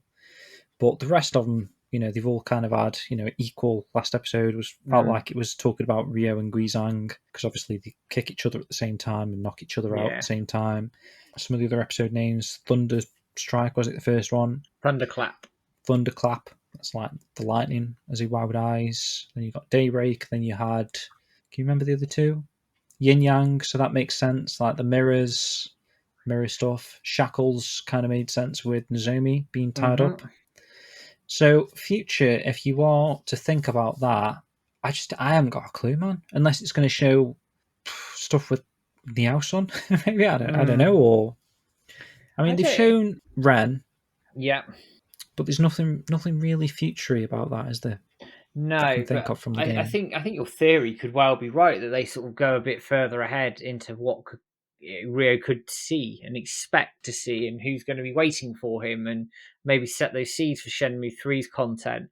It would work. I'm very interested to see where they take that and how they take that forward, actually. Yeah, me too, man. So, any more predictions for next episode? Do you think we might get a bit more voodoo? And I think they'll do the voodoo sort of. They'll integrate it into each episode, I think. So rather than having the section like the games, which is very much a section in itself, I think they will do it within the anime as we go, which is fine. Narratively, that makes sense. Yeah. Maybe, I don't know. We might get a couple of Easter eggs thrown in there. Maybe Lucky hit in the background or something. Yeah. But other than that, it looks like we're on course to meet up with Ren in the next episode. So let's wind down a bit with a bit of fun. Obviously, you know what's coming, guys. So I promise after this week we're going to go back to the poetry, but for this one, just came to me. So I thought it would be a little bit of a laugh. I mean, at this point, it's less a game and more of me just pissing about. But it's all good fun. So obviously, I'm talking about Jim's Poetry Corner. And the name of this song is called Chawan Saini. Jesus. Okay, so I'm going to send you a link, Matt. All right. Oh my god, the hokey cokey. I don't know where this came from, by the way. It just came to me, like the name and the stuff. Okay. Right, Mike, you ready? Yeah, go for it. You put the left cup up, the third cup down, left up, third down, and then you wait around.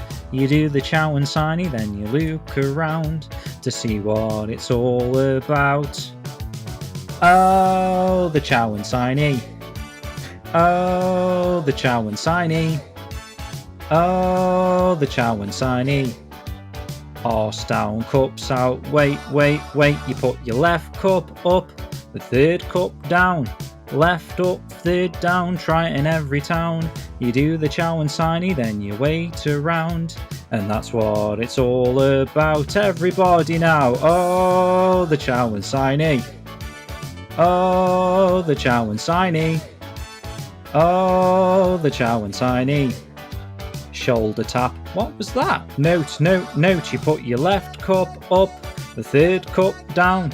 Left up, third down, then waste a load of time. You do the chow and signy, then pretend to dine until you get kicked out. Oh, the chow and signy. Oh, the chow and signy. Oh, the chow and signy. Someone's arm, no false alarm. Again, again, again. You try the left coffee shop, the third diner down. Left up, third down, and now we wait around. You do the chow and signy, then it fades to black. Oh, what do we have here now? Oh, it's a cutscene. Whoa, it's a cutscene. Oh, it's a cutscene. A bloke's ass through some glass. Fight, fight, fight. You beat the left thug up, punch a watermelon down. Left up, right B, we're doing QTEs. No more chow and signy, it's a yuan attack. So that's what it was all about. Oh,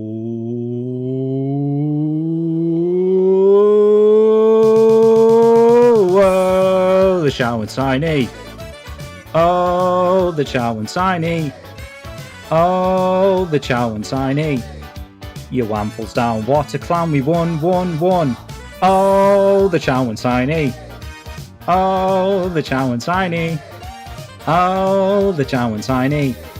Cups away, what a day. Let's save. Don't use fat. Now. I was creasing the entire time. I had to turn my mic off because I was absolutely pissing it. Brilliant, well done. Fucking hell, I can't believe I nailed that, you know. One take, I'm impressed. One take, man. Ooh.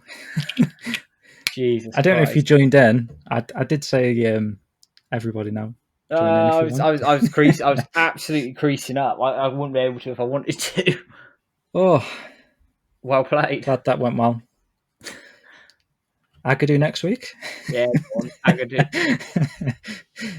Okay, Matt. Let's move swiftly into the news section for this episode. So you can talk for a bit now, Matt. What was going on with this 4Gamer interview thing that we might have seen on Twitter regarding Yu Suzuki? Yes, so Yu Suzuki did an interview with 4Gamer over the weekend to celebrate the release of the Outrun 1UP cabinet. It's a stand-up Outrun cab made by a company called 1UP.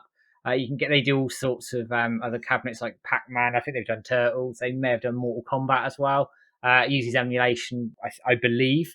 Anyway, they're quite popular, especially in some people's game rooms, etc. And they were talking about the release of Outrun on that and sort of celebrating that. And there was a little bit of conversation around Shenmue 3. Still want to do Shenmue 4 if he gets the opportunity. But the most interesting thing that came out of this, and this was done via Google Translate, and I believe Switch has since translated this, so I'd have to see what he was saying on it in terms of the accurate translation, is that Yu Suzuki said he hopes to have games or a game to announce this year. Now, I don't know what that could be. I know something's keeping the light on at Wisenet. I've been saying this for a long, long time. Is it Shenmue 4? It's not beyond the realms of possibility. Is it another project from Wisenet? Again, it could be that as well. I'm just being a cautious Shenmue fan. I don't want to get swept up in the hype just yet. I want to be pleasantly surprised. But Wisenet's doing something, and they are working, guys. So we'll just see what comes out of it. But it's good to see that he's obviously out in the press and talking to people as well. And the Wisenet obviously seems quite healthy at the moment. And Yu Suzuki looks good in himself as well. The anime is doing really well. The stars could well align on this, but I urge a little bit of caution. Fingers crossed. Yeah, well, Fingers we crossed. hope so. I know he's already mentioned this. Was it the start of the new year sort of survey thing? He mentioned something being announced this year, but we're a few months in and something's still being announced. I know he did have a VR thing at one point a few years back that seems to have gone under the radar. So whatever this is at the moment hasn't gone under the radar yet. So hopefully we will see something show the light of day soon anyway. Yeah. I mean, we're already like not a third, are we a third? About a quarter through the year, aren't we, so far? So yeah, roughly. We'll see how things pan out. So next up, I don't know if we actually covered them. I'd have to go back and check from the very start, maybe like the first episode or perhaps the we did do an episode when we got the trailers for the anime, and Yeah, we went on the website and I think checked out some of the website. I don't know if we did it for the original cast. We might have done, actually, thinking about it. we did it for the original cast. Yeah. Okay, brill. So we've had, obviously now we're into the Shenmue 2 aspect of the series. They've updated the Shenmue Anime website, which you can go. I'll probably chuck the link in the description there if you want to click and check that out. You might not have checked that recently anyway, at least, but they've added some new character profiles, and obviously these are for the Japanese actors. They've all written messages, so we're going to read them right now. So we've got Joy, who is someone called MAO. I don't know if that must be first, middle, and third name, or surname Possibly. rather. So I don't know, but yeah. I don't know, just for an example, like Megumi, Antoinette, Osama, I don't know. But anyway, so my name is MAO, and I will be playing the role of Joy in Shenmue the Animation. I am very happy to be able to participate in a work that has been loved for so long. Joy is a cool character with a big sisterly disposition, and I found her very charming in the way that she takes a liking to Ryo Hazuki at first sight and pokes her nose into his business. At the recording, I did my best to convey the charm of Joy, who has both strength and kindness. I hope you all look forward to the start of the anime's release. And I didn't mention it, but this is Switch again from Phantom Riverstone. He's translated these. Indeed. So, yeah, that's why they're very, very accurate. Next up, we've got Wing Ren, who is cast by Osamu Taira. Yeah, that's well played. Okay. Yeah, go for it. So my name is Osamu Taira, and following on from the game Shenmue 3, I will be again taking up the role of Wing Ren. So he must be the guy that played Ren in the Japanese dub, so that's nice to see. After my recording for Shenmue 3 was over, I was still thinking about Ren every day, and then I was approached about the anime adaptation. Playing as Ren, someone who's not a straightforward character, is challenging, and many people, including Mr. Matsukaze, the voice actor of Ryo Hazuki, and the director, helped me. I, too, am looking forward to seeing Shenmue the Animation, into which the staff and cast have poured our hearts. That's nice to hear. I don't know, going back to the MAO woman, did she do the phone conversation in Shenmue 3, or was like... I have no idea. I'd have to go and have a look. I would assume she would have mentioned it, so probably not, but as far as the Japanese side of things goes, they are kind of recasting the actual Japanese game actors, aren't they? Which is, I mean, it's always nice to see. Yeah, for sure. Absolutely for sure. Or at least the ones that featured in Shenmue 3, perhaps, I guess. So next up, we've got a message from Takahiro Sumi, who is the voice of Donu in the series. We haven't actually seen Donu yet, but I'm assuming we will do soon. So he says, my name is Takahiro Sumi, and I will be playing the role of Donu. I'm very honoured to be involved in this big title that will leave its mark in video game history. As his name, the characters which mean bullfight, implies, Donu is like a wild and ferocious bull, and a formidable enemy. Didn't know that, actually. Didn't know that Donu meant bullfight. That's interesting. Because he kind of does that. He does that charging like a bull, doesn't he? Yeah. I did my best to play this role so as to make him a huge obstacle standing in the way of Ryo and his friend's story. So please look forward to seeing how their epic battle will end. And the final character we got is Wong, who has been played by Shota Hayama. And this says, I play the role of Wong, who appears from the Hong Kong section. He loves Ryo and Ren as if they are his older brothers, and despite still being a child, his bravery in going along together with Joy inspired me when I read the script. The scene I remembered most vividly is when he and Joy make their escape on a motorcycle. Is that something to come? It was a tense scene, but I really enjoyed the banter with MAO, as if we were siblings. I hope everyone will enjoy my performance as I strive to portray both a Wong who tries to fight against the injustice of the world, as well as his mysterious side. Very good. So what do you think the escape on the motorbike will be then? I wonder if it's the Yellowhead building. So yeah. I suppose she does have a bike in Kowloon, doesn't she? So it's... Ryo saves them, they leg it, and they get off the bike, possibly. Just guessing right now. Because I'm thinking there's not really a threat to Wong in Hong Kong, is there? Not really. Not really. So yeah, if you want to check those out again, they are on phantomriverstone.com.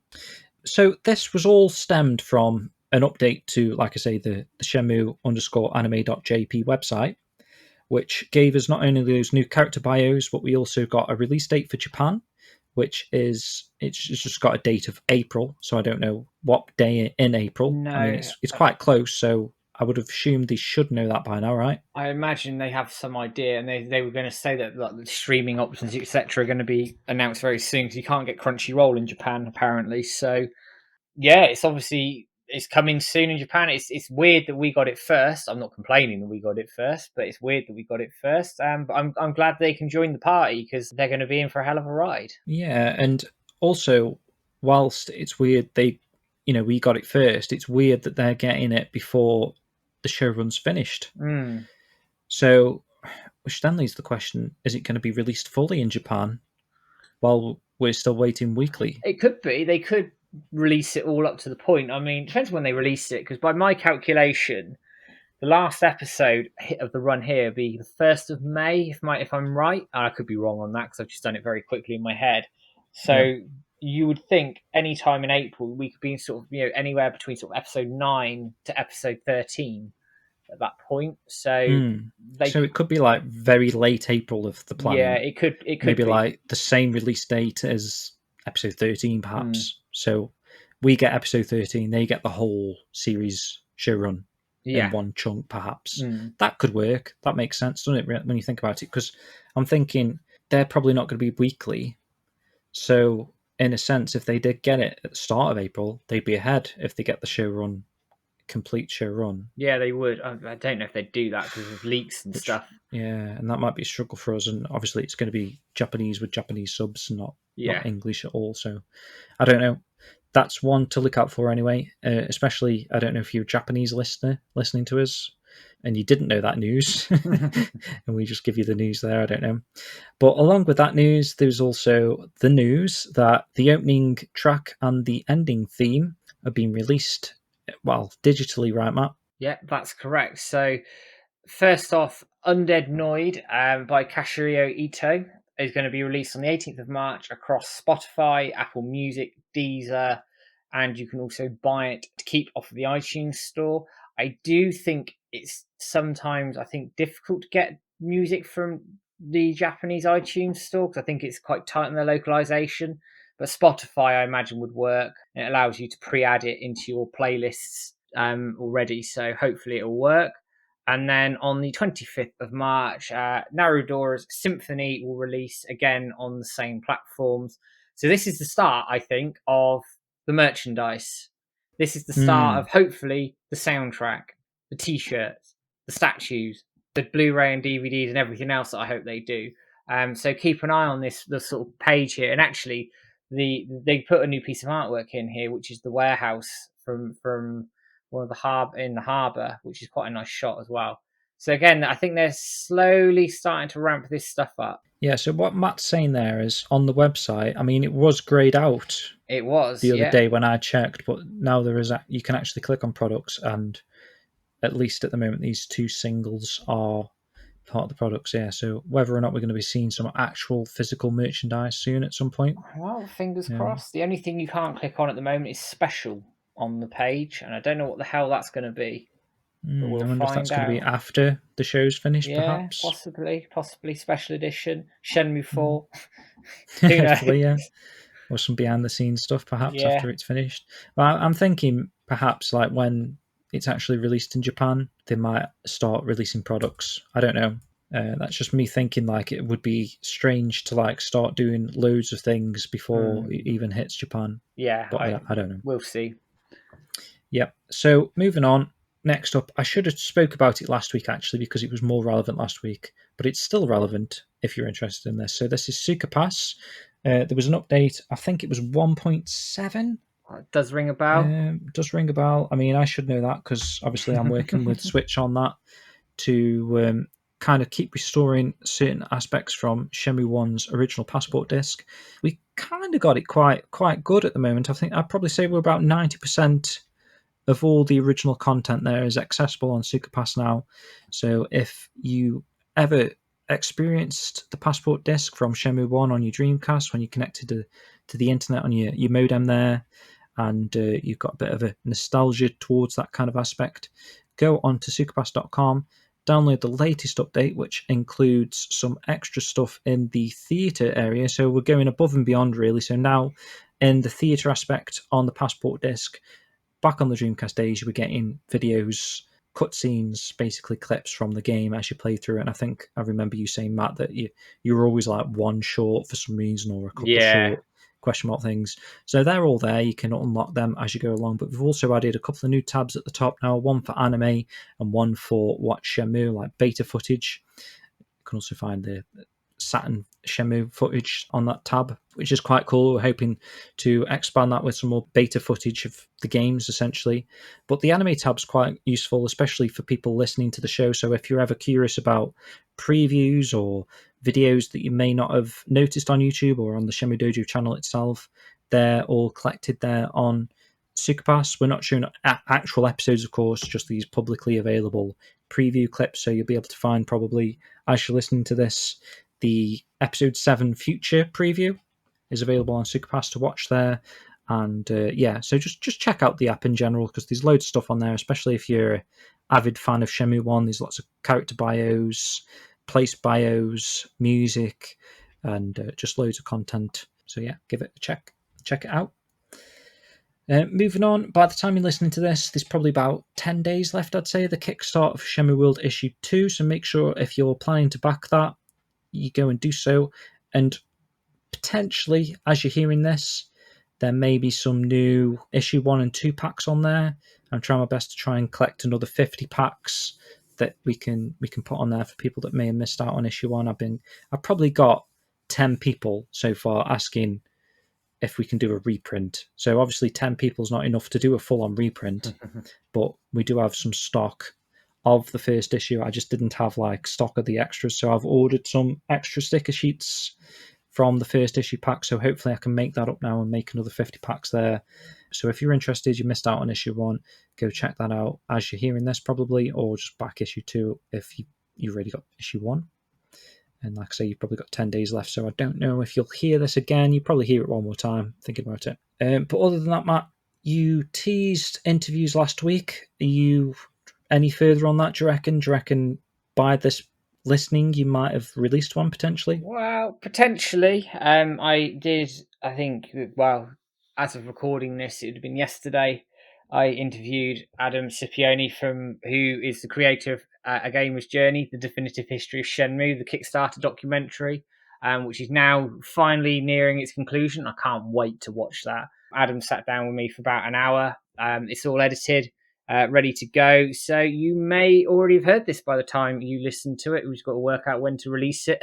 But yeah, that was a cracking interview. Adam was really good to have on. And I've been sort of waiting to get him on for months. And now that the project's sort of coming to an end, I think it was good for him to get on, talk through the project, talk through the difficulties they had, some of the good stuff around it, and what's going to happen in terms of the Kickstarter distribution, which, if you haven't listened to this or it hasn't been released, Kickstarter backers are going to get a link with the digital copy of it before the physical discs turn up, because they want to get the documentary out to you as soon as possible. So just watch this space on that one.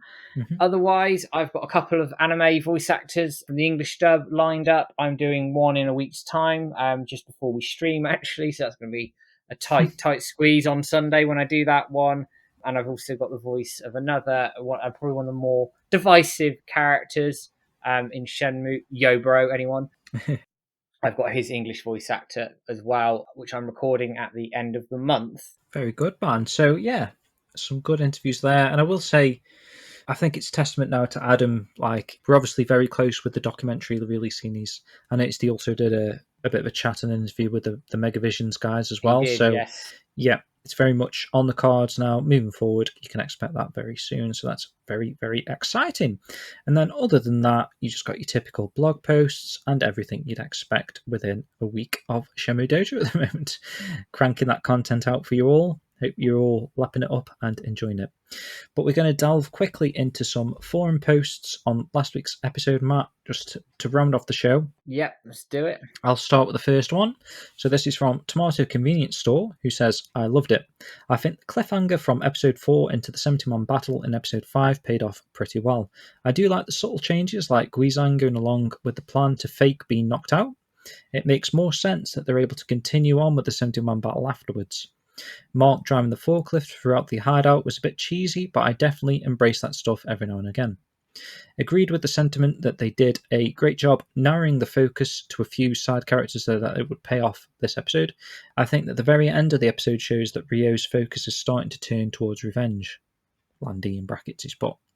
Perhaps he was keeping those thoughts hidden this whole time, and finding out the truth was a way he reframed his intentions to his loved ones. Or it's possible both are true, and his need for revenge started to bubble to the surface once the reality hit that he's getting close to finding Landy. And Ryo's last sentence to Master Chen shows again that he can speak Chinese, so there's a way to resolve the Shenmue 2's plot hole, which we mentioned earlier. So poor Nozomi. I also meant to mention that it seems Nozomi planned to stay in Yokosuka, but she decided against it since she overheard that Ryo was heading to Hong Kong. Yeah. Yeah, so there's a few things in there. I will say, what was it, the revenge thing? He's still not really said it, though. Even in this episode, he was saying about figuring out the truth. Yeah, but I think he's becoming more narrow-minded through it. So I think vengeance feeds into it in a different light. I don't quite know where not being as explicit around revenge. I don't mind it; it's fine because the premise is nigh on identical. Yeah. But yeah, I think he's becoming more narrow-minded, more focused on what happened to his father, and will sort of forego anybody else around him. Quite frankly, so it is getting there in that respect. So we come on to Landy Sama, who says, "I'm curious about how Ryo's relationship with Ewing will play out when so much of it revolved around Ryo's desire for revenge clouding his judgment, and we are starting to see some of that now. I'd love to see the entire Wood arc in play, which I think we're going to see some.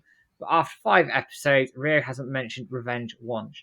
This is a pretty significant change to the core of the story. Perhaps the second arc will touch on this more. And I actually, after watching tonight's episode, I would say it is starting to, but without sort of mentioning it explicitly. Yeah, unless you're going to get that moment where Ewing's saying to, like, you know, all you've got on your mind, Ryo, bloody hell, all you've got on your mind is the truth. The truth, the truth, the truth. Instead of revenge, it's like the truth. You need to, like, clear your mind like a polished mirror, get rid of this truth aspect, and start focusing. Ryo Hazuki84 says, I'll keep this short and sweet. What this episode really does is really drive home the theme of keep friends and those you love close to you, which I think you mentioned last week, actually, Matt, which is quite cool when we were talking about Mark, Goro, Nozomi, Mai, like all teaming up kind of. It was pretty cool. Like you say, that quote. It works really well. It comes into Obi Friends, who I know tunes into our streams, so thank you for dropping into the streams. And I know you drop in to listen to the podcast, etc. So thank you again. What a ride! Aside from some nitpicks, both this episode and season 1 arc have turned out so much better than I could have ever hoped for. Sticking to this episode for now, my favourite moment was Ryo saying farewell to Ine-san and Fuku-san. For a hot second, the editing of the episode made me think they skipped past it, so I was happy to see him back at the dojo. The Captain Planet handshake they did was really touching. Oh, that's a throwback. Yeah, where they all stuck the hands together. Yeah. And I think it had a profound impact on Ryo. You can see him looking at his hand as he's walking away. The 70-man battle was awesome, and I liked the resolution to saving Nozomi. I think the Guizhang Chen stuff has been particularly well done, especially in this episode. Nitpicks, no Tom.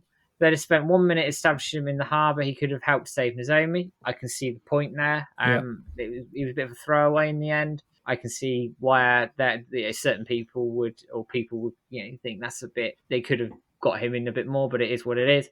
I think it would have fit if they cut out 1 or 2 of the prophecy scenes. The Nozomi farewell was well done, but the game did a better job here. I think they do an equally good job, but that's just me. Whereas I feel the anime nailed every other aspect of Nozomi a bit better, and I cannot wait for the Shenmue 2 parts. Which leads us into Tara BT, who says, just watching this fantastic episode and loved it. Some great aspects to the side characters, and Goro and his missus, Mai-chan, were great. She is badass. I thought Tom was on the search for his brother in the Mad Angels. It's like they completely forgot this and could have had him find his brother amongst the 70-man brawl. I wonder if he means Mark. I think he does mean Mark, actually, yeah. I wish they'd have put Shenmue into 6 episodes, but overall it was great and can't wait for Shenmue 2. Oh yes, and Nozomi is amazing in this anime. I love their relationship. I thought he had showed more affection in the anime at first, but he ended up not saying bye in an affectionate way, which was in keeping with the game. It's true. Yeah, and I think it's the first. Again, it's the seeds being sown for Ryo being hell bent on his quest, and that's just going to come more and more as we go through Shenmue 2. Kazlab208 says, liking the differences in the story they are making, such as Goro, Mai, and Mark being involved in Nozomi's rescue. Hope they include more of these changes in their adaptation of Hong Kong. I'm really hoping the next episode covers the missing boat chapter that was cut from the game. I think, unfortunately, we said this after the Chai fight. We didn't think it'd happen. I'm gutted it didn't happen because I think they could have just done it on the boat and had like Guizhong get hurt for the 70-man battle. I get it because it follows the games, but it would have been nice. Yeah, or they could have just hinted at it at least. Like you said, I think, seeing the little lady and the girl, and then they could have done like just 5 stills. Yeah. Like, this is what happened kind of thing. But it doesn't matter. Like I say, we never saw it in the first place, so it's mainly just a fan service thing that's a little bit disappointing there, but it's cool. I'm okay with it.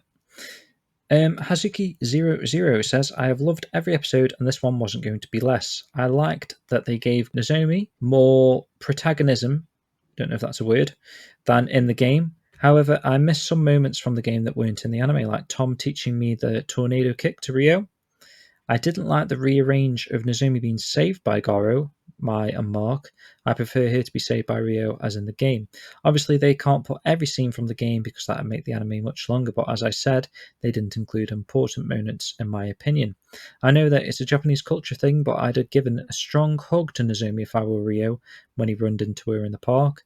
It's an amazing anime overall. I hope it has the success it deserves. And I think it does so far. Right, Yeah. I think it's doing well enough at the moment anyway. Well, yeah, and it's trending on Twitter every week. The ratings across IMDb, etc., are really good. I keep banging on about this. Get out and rate it wherever you are, because it's just going to help get that message out there.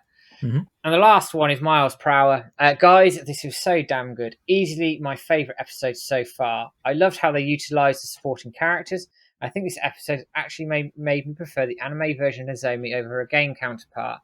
And he goes more into it in his blog post. And actually, I would probably agree on the whole. I think she's a better rounded character in the anime than she is the game. Not that I dislike the game Nozomi, but I think the anime one's better. Mm-hmm. I was skeptical about how they could wrap up Yokosuka in just this one episode, but I think it was done masterfully well. Cannot wait for next week in Hong Kong. As others may have said, I'm curious as to how they handle Ryo and Ewing's dynamic, given anime Ryo doesn't seem so focused on getting revenge.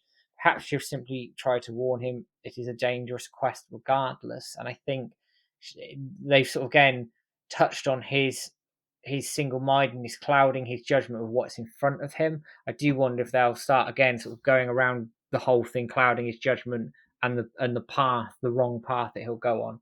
But otherwise, I think I'm really excited to see how that's going to play out in episode 7, which we'll have next week. Yeah, so am I, man. So that's a wrap. Join us again at the same time next week for another episode breakdown. And of course, join us as we watch the latest anime episodes blind on Twitch and YouTube every Sunday at 8 p.m. So enjoy Harbour Hotel from Shenmue 3's OST, which might be more familiar to you from Shenmue 2. Someone we might actually see next week, perhaps. Thank me. Have a good weekend, everyone. Take care. Goodbye.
Ah, look at the time.